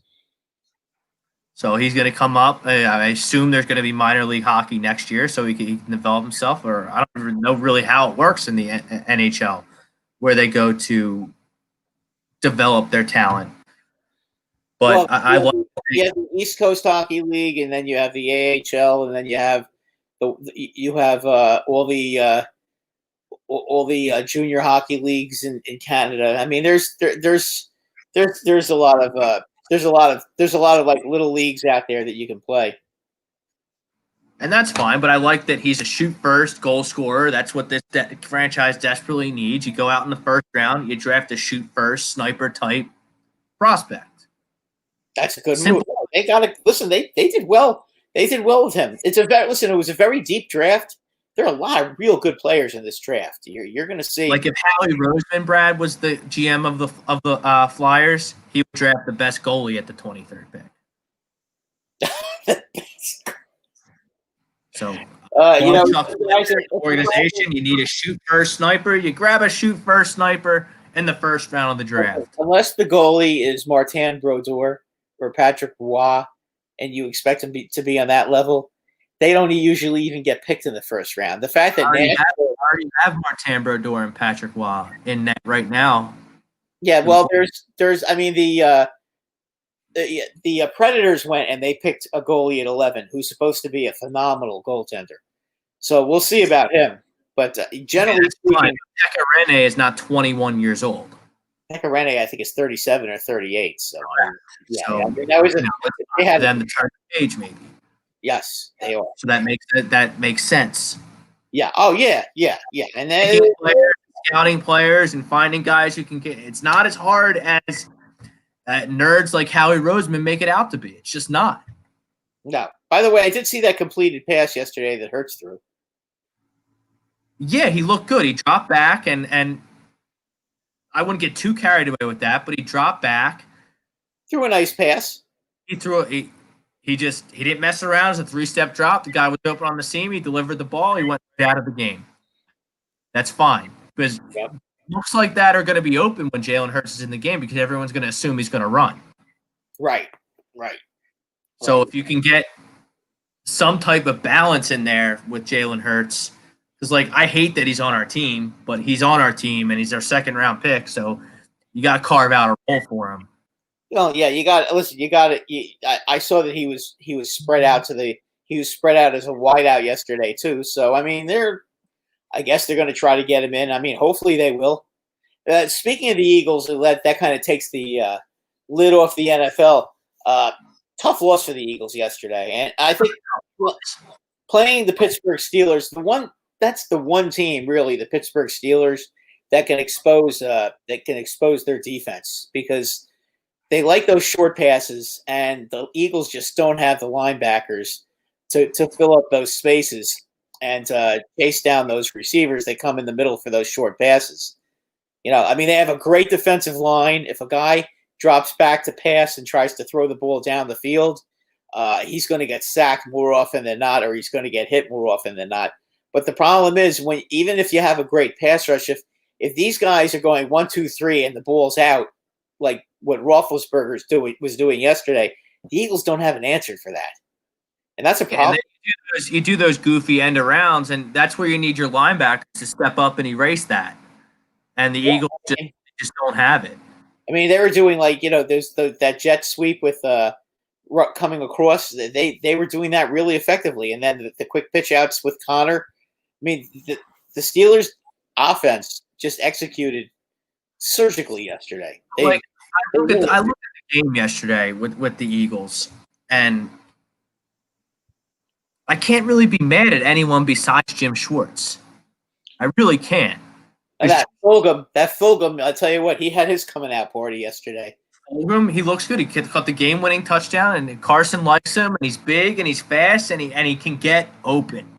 Yes, he could. Guys come in the league that run 4.2, 4.3 40s, and they can't get open in the league. And then you see guys who maybe run in the 4.5, 4.6 range that just have a natural ability to get open. Travis Fulgham was open all day.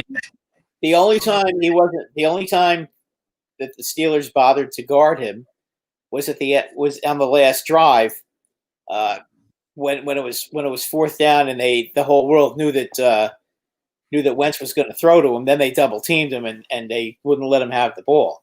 But right. And I don't know what for that. Bob Brakeman, the Eagles D was exposed yesterday for lack of on the field leadership. I totally agree with that. Couldn't have said it better myself. Because, I mean, I guess Brandon Graham's the on-field leader of this defense with Malcolm Jenkins gone. But, I mean, Fletcher Cox, he's never really been a leader. You don't really have any linebackers that are leaders. How can you be a leader when you're just that bad at football as a group? Like, it's an absolute joke, the Eagles linebackers. Jim Schwartz, I mean, he doesn't strike me as a great leader. Darius Slay is a tremendous player, but his first year on the team, you want him to be the captain and the leader of the team. I don't really know if locker rooms work like that. And, you know, I guess Rodney McLeod played a terrific football game yesterday. He was all over the field. But, I mean, he's never struck me as a leader. So I think Bob hit the nail right on the head. But Jim Schwartz lost this game for the Eagles. And well, Nate Gerry being out there guarding Claypool on that touchdown, on the last touchdown, I can't understand how that can happen.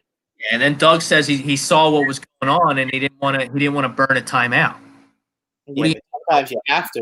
I mean, you can't allow a guy who was red hot yesterday, like Claypool, to be guarded by Gerry. You can't do that. He's too fast for him, and that throw. It was a predictable play when you saw who was guarding him, and Roethlisberger just kind of lobbed it out there to make sure it would get caught.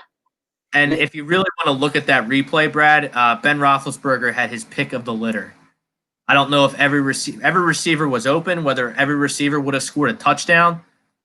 I don't know, but it was a big third down. Might have even been fourth down. I'd have to recheck, but the Steelers were converting there. They spread the Eagles out, and the Eagles had no answer. Can't be mad at Carson today. I thought Carson played great. I thought Fulgham played great. I thought Miles Sanders did great, even though he didn't touch the ball enough. That's becoming a real thing. I've defended Doug in his pass to run ratio. He had 10 carries, right, for 80 yards. Part of the problem was he had that 175-yard run, which was terrific. But then the other 9 carries, he got 5 yards. So, I mean, the Steelers' front is also extremely ferocious, and the Eagles' offensive line is a work in progress. You're right about their front four is terrific. And then they have Dupree, and then they have Minka Fitzpatrick on the back end, and Joe Hayden's a pretty good corner. Like the Steelers, they have a good team. Joe Hayden was not a happy camper though yesterday, trying to run around, keeping up with Fulgham though. Boy, I'll tell you what, he was having a lot of problems. He finally figured it out and did some press coverage late to try to at least slow him down a little bit, which sort of worked. But boy, oh boy, Joe Hayden had a rough game. But I mean, Claypool slips through the game plan for Judy, puts Slay on Juju, and that's a non-factor. Connor had a decent game, but I thought the Eagles did a pretty good job bottling up the run. Claypool slipped through the cracks, and Claypool burnt you. And Ben Roethlisberger is a good enough quarterback to recognize the mismatch and exploit Claypool. I'll tell you what, Ben Roethlisberger is getting better and better every week. And next week you have a fascinating game between the Steelers and the Browns. That is going to be one heck of a game. You got two teams that are just on fire right now. I posted it on social media after the Browns beat the Colts. The Browns have everything you need to win a championship. Everything you need. They have a fantastic offensive line. They have a fantastic running game. They have a really good defense. They have great weapons, and when you don't put the whole world on Baker Mayfield and you don't rely on him and him alone to win you or lose you the football game, he's a good quarterback. Oh yeah, no, he is. He's very good, and he's got a lot of weapons. The Browns are dangerous. Now that they have a real coach, they're going to be awfully tough to beat. They have an excellent chance to represent the AFC. Yeah, honestly, I've watched the Browns and I've watched the Steelers. I think the Browns are a little better. And not to mention the Browns probably have the best defensive player in the league right now, Myles Garrett. The guy's an animal. Well, that guy Watt is that his name on Pittsburgh? Yeah, J.J. Watt, J.J.'s brother. Yeah, that guy is tremendous. He's a beast. He got banged up yesterday, so we might have to watch the injury report for you gambling folks out there. We're going to get the early leans later in the show. How do you like the Giant game yesterday? I thought the Giants yesterday. Giants defense is really coming along. Yeah, I thought the Giants. You know what? They've been. I got to tell you, Rob. They've had 3 real tough losses this year. I think that they are a lot better than their 0-5 record indicates. I mean, they lost a very, very close game to the Bears, which they had a chance to win. They lost a tough game against the Rams, which they had a chance to win. And yesterday they had a chance to win the game against Dallas, and unfortunately, Daniel Jones didn't get it done. Daniel Jones has been a problem. That's the huge problem. I mean, I thought this was potentially. I mean, I had the Giants +9 yesterday, so I was able to win that bet.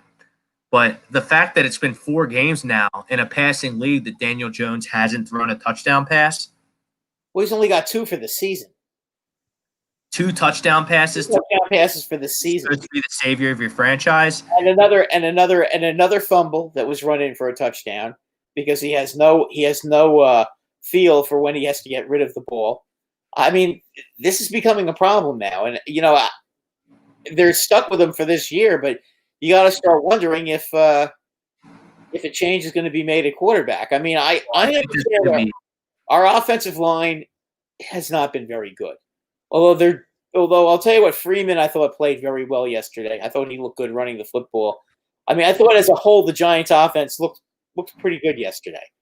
But keep in mind, it was against the Dallas defense, which is probably the worst defense in football right now. Right. That's why it's concerning. That's why Jones struggling is concerning. Yeah, it is concerning. And I thought that he was going to be able to get himself on track yesterday, and it never happened for him. I mean, they scored 31 points. I mean, 7 of them were from a defensive turnover. But how'd you like that play that the Cowboys made with Dak Prescott catching the touchdown pass? Yeah, I mean, that's really really special. I thought that was a pretty good play. The Giants did a really good job bottling up a very potent. They did, and I'll tell you what, they kept Cooper.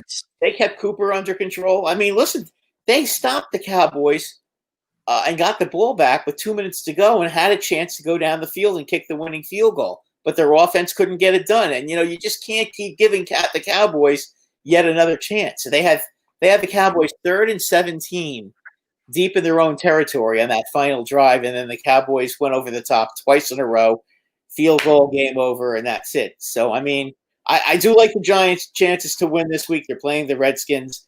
I think the Giants have shown enough improvement that they're ready to get victory number 1 next week against. Well, I think that their defensive alone could win them that game, and then obviously the entire landscape of the NFC East changes with the devastating Dak Prescott injury. I mean, he's Dak Prescott. We like to get on him because he's the Cowboys quarterback. But he's really good. He's really – the one thing I will say, though, is that the Cowboys have a very, very good backup quarterback. Right. Andy Dalton. And Andy Dalton is not going to take a backseat. The Cowboys are still going to be very, very competitive. They're still going to have a real good offense.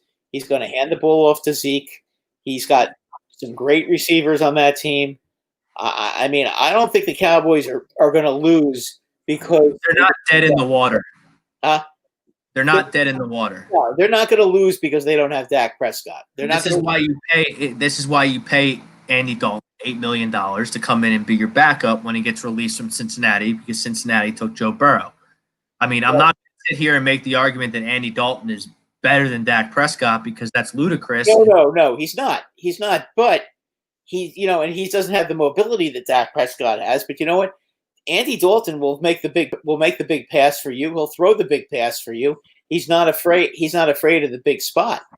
I mean, he's been there before. He's been to the playoffs before. I think he's going to be fine. If the Cowboys win the division or the Eagles win the division, it's not going to be because of Andy Dalton. It's going to be because the Cowboys defense just flat out stinks. Yeah, they need to get that. They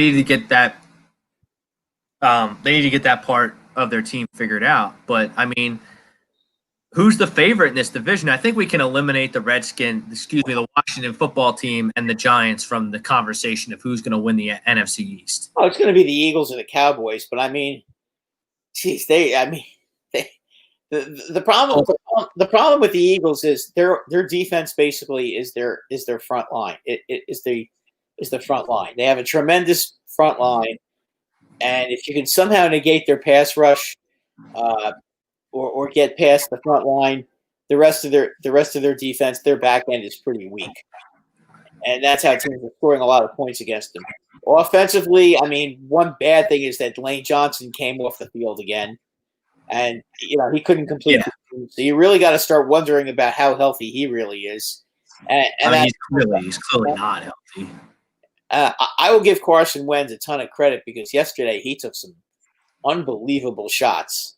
He played terrific. Yeah, he came up. He came up, and he was able to hang in that pocket, get away, and make some nice throws yesterday. He threw a bad interception. I thought in the second quarter. Third quarter.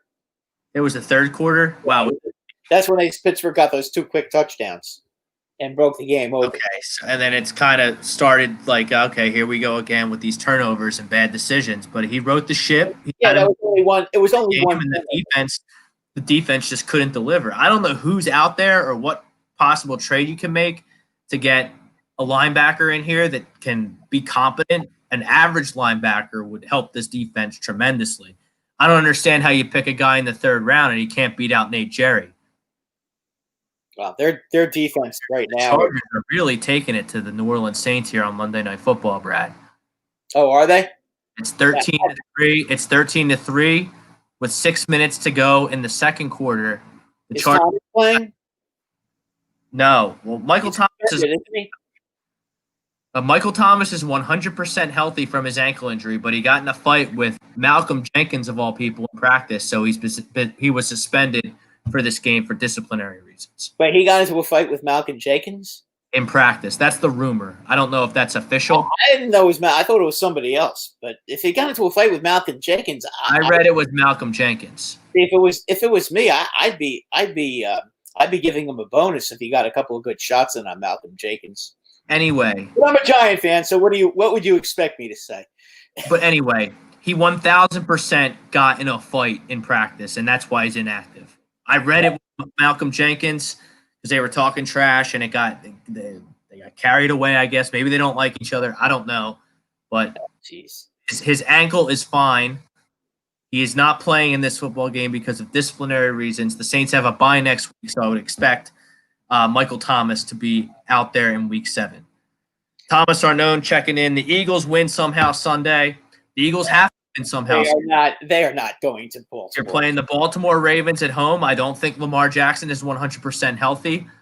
I think you can disrupt Lamar Jackson maybe and keep him in the pocket and beat you that way. The Eagles have to win this game on Sunday. And how do you propose that they're going to do that? Score more points than the Ravens. Okay. Well, I don't know how they do it. That's not my problem. I'm a talking idiot on A2D radio. It's not my job to. That's asking an awful lot. But Brad, you have to steal one of these games. Yeah, they do, but I just don't see the Ravens as being the team that they're going to steal the game against. If you're talking about the Packers, I could see maybe they steal a game from the Packers. Yes. Well, they're going to have to maybe do that too because the Packers are on the schedule as well. Yeah, well, that's what I'm saying. No, I know who's on the schedule. That's why I mentioned them, or beat the Cardinals, or beat the Browns. Some of these teams. I just think the Ravens. You're asking a lot if you to beat the Ravens. They're not. This is what happens when you blow a 17-point lead on Week 1 to the Washington football team. Well, yeah, you got to steal something to make up for that loss, and also not beat Cincinnati. I mean, they stole the game in San Francisco. They were 9-point underdogs. They won the game outright. However, let me ask you this: does the victory look a little bit more hollow for the fact that the Miami Dolphins just annihilated the 49ers yesterday, and the only 2 wins the 49ers have are against the Giants and Jets? Yeah, and I think we both kind of predicted that the San Francisco was going to have a little bit of a Super Bowl hangover. Yeah, they're clearly not. Everybody and their mother said all week that the Niners were going to beat the Eagles. Yeah, I did. I know that. Stole that game. Would you agree? They stole that game. No one expected them. They absolutely. They stole the game. You had a chance yesterday. You had a chance yesterday to steal the game in Pittsburgh, and it didn't work out because you have linebackers who aren't qualified to sell car insurance, and a defensive coordinator that's so stubborn he doesn't ever change his ways.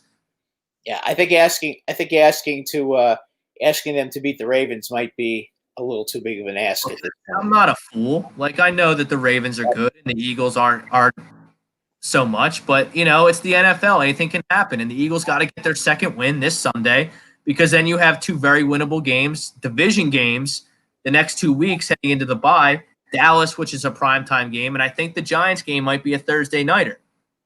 Right, and those are two games that they could probably win. So you steal one against the Ravens, you win your division games, all of a sudden you're on a 3-game win streak going into the bye. But those are games you expect to win. You expect right. to go. They got to steal a game. They got to steal one this Sunday against the Ravens. Tommy's absolutely right. Yeah, I think Tommy. I think you've been wagons and get it done. I think you've been drinking too much of the joy juice there, Tommy. It's disappointed because you had the game in your sights against a good Pittsburgh team and you couldn't get it done. Yeah, but that's the whole problem. I said after the Niners game that you had to go 1-1 against the Ravens and the Steelers. Okay, well, I got to tell you, Rob. I mean, if you had your fans in the building, you might be able to get it done. I just think that's a possibility. The Steelers had fans. Are they gonna have fans in the build? I don't know. I'm just asking you because I don't know the answer. Well, the mayor in Philadelphia is a total jackass, so I would guess no. Yeah, I mean, listen, if you had the 80,000 screaming Eagle fans and the Ravens coming here, I think that the Eagles might be able to win the game. But with no fans in the seats, it's kind of neutralized. Well, you know what? So it's time for Carson to step back up and steal a game from a better quarterback in Lamar Jackson. It's time for him to step up. But it's not just that. It's the Ravens. I understand that. It's the Ravens offensive line. I mean, it's the whole thing. It's really rigged against them. This is not a good matchup for the Eagles against this team. It wasn't a good matchup last week either, and they almost. No, but they also got behind by 17 points, and then they. And I don't think the Ravens are as good as they were last year. That won. I think they won 13 games or 12 games last year, and then lost to the Titans in the playoffs. I don't think they're as good this year as they were last year. I don't know about that. They seem pretty good to me. So if I had to rank the AFC North right now, I would have the Ravens third. Well, let me ask you this, okay? How did you guys do against the Bengals? We tied.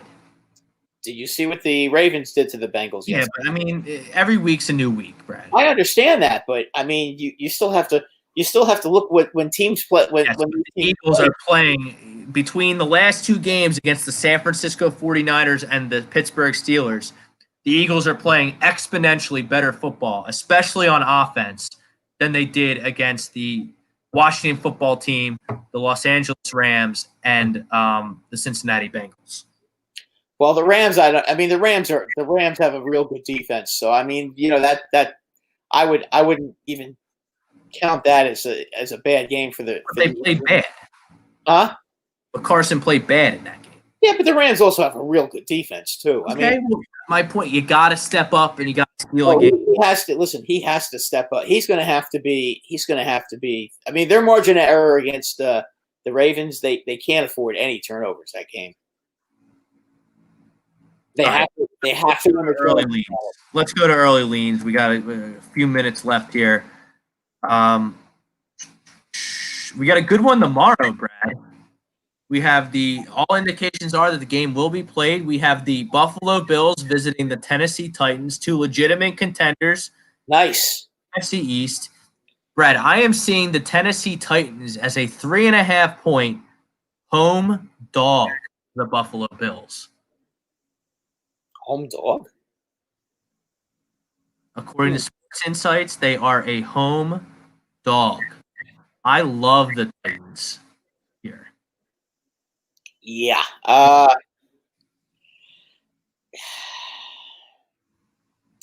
The Bills have been really good this year, and I've been a big supporter of theirs this year. But they shouldn't be giving three. I think the line's wrong.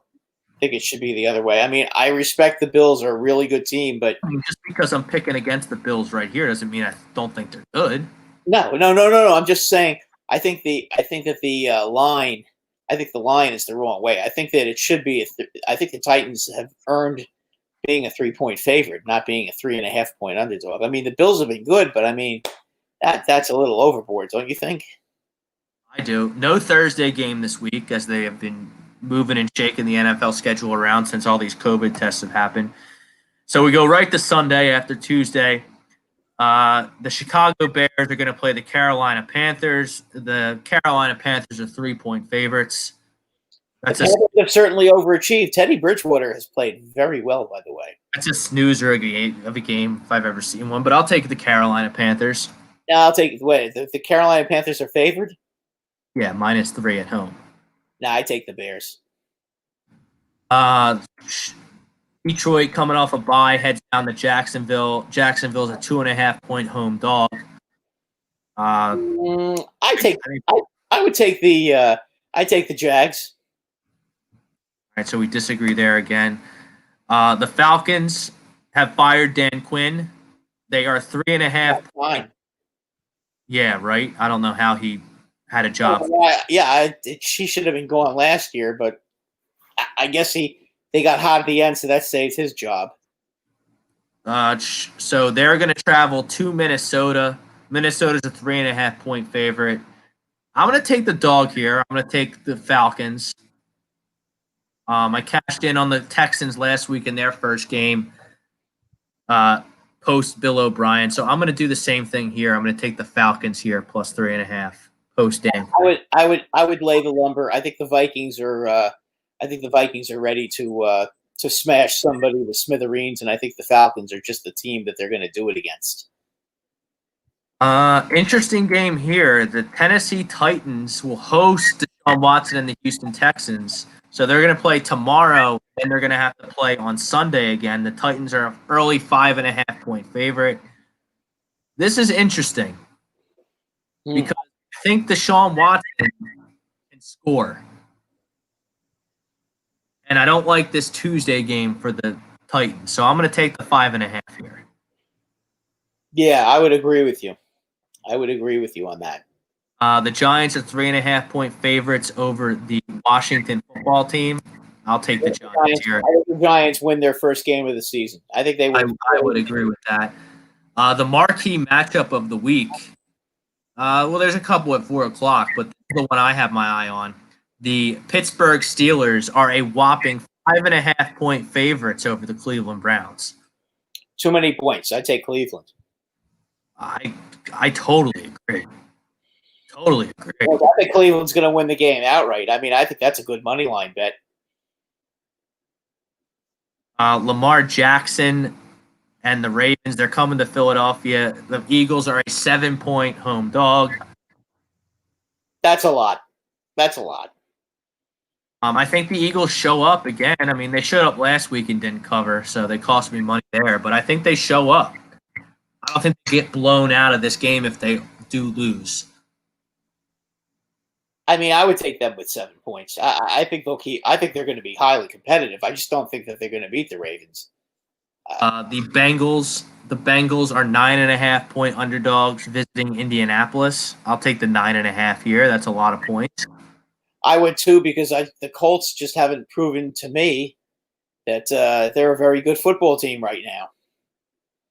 They've been very up and down. Here's the Fox game of the week. Aaron Rodgers is going to Tampa to visit Tom Brady. Tampa Bay is laying 3. And I think that Tom Brady is going to be loaded for bear after losing once again to Nick Foles. I think that the Green Bay Packers go in there and shellac them. I just don't think – I'm not feeling it with the Bucs. We have one more. Who are the Cowboys playing this week? The Cowboys are going to be on next Monday night. They are going to be playing the Arizona Cardinals. The Cowboys are a 3-point favorite. Where is the game? In Dallas. I like Arizona. And then we have game on the 19th. So that's going to be on Monday as well. We have 2 games next Monday. Buffalo The Jets, Bills. Miami. Jets in Miami are at 4:05 on Sunday. The Dolphins are an 8-point favorite. I'll take the Dolphins. Yeah, I would too. The Jets it's time for the Jets to fire Gase. And then Denver and New England are going to play too on Sunday. No one knows who's starting a quarterback for either team. We're not even going to entertain this point spread, which is New England -10. There's just not enough information to make an educated. Yeah, I would say that game would be off the board if that was me. I wouldn't go near that game. And then next Monday we have 2 games. So the Kansas City Chiefs are going to visit the Buffalo Bills. That's going to be a hell of a football game. Talk about the unstoppable. Let me see, the Patrick Mahomes, Josh Allen, 2 of the leaders in the MVP voting, along with Russell Wilson. Buffalo is at home. They're 3-point dogs at home. I don't like. Are they going to lose 2 in a row? They might. It's the Chiefs, and the Chiefs just lost. So that's what I'm saying. Is Kansas City going to lose 2? Oh, okay, the Chiefs, because I think we both think that the Bills are going to lose tomorrow as well. Yeah, I could see. So 2 good football teams looking to avoid a losing streak. That's going to be quite a game. Yeah. That to me makes the game with Tennessee even more important for the Bills. Thursday, 2 Mondays. That's how we like it here on the Sports Hounds. The Thursday night game is a waste. The Thursday night game is stupid. I love the Monday night doubleheader. Yes, I couldn't agree more. That'll do it for the Sports Hounds. Thank you to everyone who liked, shared, subscribed to the show. Thank you to everyone who commented on the show. Thank you to our sponsors, Dr. Paul Vidal at Specialized Physical Therapy, and Ambuck Services, the gutter and roof experts of South Jersey. Thank you to Philly Drinkers. Check out phillydrinkers.com, the HUD radio collection. Thank you to Frank Vesby for producing the show, as he does a great job each and every Monday. And I'm Rob Brinkman. He's Brad Ryer. We'll see you next Monday, everyone. Stay tuned to the Facebook, the social media. I think we might have a special guest on next Monday.